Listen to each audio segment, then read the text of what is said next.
Philip Grubauer was sent down to Hershey yesterday, guys, and the Caps are obviously on a 5-game slide. Dan, I want to start with you, and I want to ask whether or not the distraction of having 3 goalies on the roster since November 30th can contribute to sort of the way the team has been playing recently, which is not very good at all. Yeah, I'm usually anti blaming distractions for things, but I think that this one actually is warranted. I think in like a real diehard hockey market, I think it would have been an even bigger deal because it's a real unusual move that they did, and it had 2 significant consequences. Holtby gets in there, has a horrible game in Minnesota, and says that his confidence has been shaken by everything that's happened. And Neuvirth demands a trade, becoming the 3rd guy on this roster to demand a trade.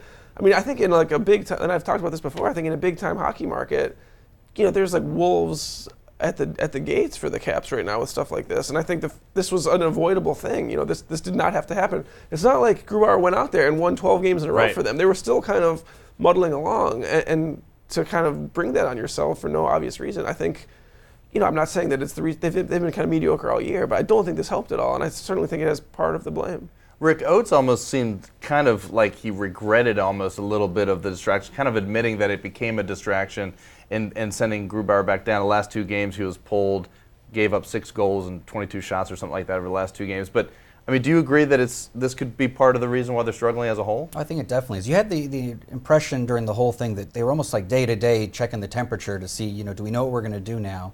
And they just never really got to the point until yesterday that it was like, okay, time to send one down. And I think it's squandered opportunity. I came into the season thinking that everything leading up to the Olympics, you got to get as many points as possible because you don't know what life's going to be like come March 1st. You don't know what Ovechkin's head's going to be like after the Olympics, and you just can't afford to not have accumulated as many points as possible and put yourself in good position. And they're not in good position now. Right now they're on the outside looking in, hoping for a wild card spot. And I think you need to give yourself more of a head start. Matt, tough stretch ahead. They have a home game tonight against Ottawa, but then they've got 5 more road games in a row. I mean, this team is in a critical stretch. This morning that Ovechkin is day-to-day, and they said he might not play tonight with a lower body injury. Really? Yeah. Wow. I hope he didn't do that on the Today Show. But Matt, how do you read into this, the potential distraction? Do you think that this helps clear things up for the 2 netminders that are still in the roster? I mean, I guess, it doesn't hurt their mindset to take an abnormal situation and make it a little bit more normal, but it was a weird thing to begin with. I mean, unless I joked that you should be playing 2 at the same time because you don't really, they're defensemen that you're putting out there most of the time aren't doing anything. So that might be one way to keep the puck out of the net. But does it solve their problems? No. Does it take away one less problem? I guess so, yes. And, if you think Holtby is a guy that was really being affected by it, and Neuvirth, I think, who knows? He may have been demanding a trade by this point in the season, no matter what the situation was. Could be. They need an injection of confidence. I'm not sure you're going to get that with these road games coming up, and it's kind of bad timing. It's terrible timing, but and the goalie thing, can I say too? It's not even just the distraction. Holtby mentioned this, I think, in the paper today that.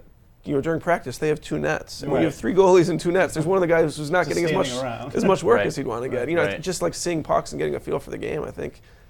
I think it sort of matters, and obviously it didn't pay off, or they would have kept doing it, I think. But it's not. But to your point earlier, it's not just about whoever's between the pipes. I mean, this team has given up 4 goals in 5 of their games this month, and I mean they're not scoring enough to keep up with that sort of production. Taking bad penalties. It's on the defense as well. It goes well beyond the netminder. Can I say too, demanding a trade is not what it used to be. I mean, we've got 3 guys who demanded a trade, and none of them got traded. It just seems like an ineffectual move if you're not going to. Isn't it more common in the NHL? Doesn't it happen more in the NHL than it does in other leagues? Maybe, but depends on your general manager a little bit. I'm not sure Jordan McPhee has a history of making great trades to really bolster the roster. It's interesting. I mean, it's worth looking back on. There's a lot of moves that they've made around the trade deadline that were praised at the time, and then in retrospect, a lot of times those guys aren't on the roster the next fall, and the team isn't playing in the second round of the playoffs.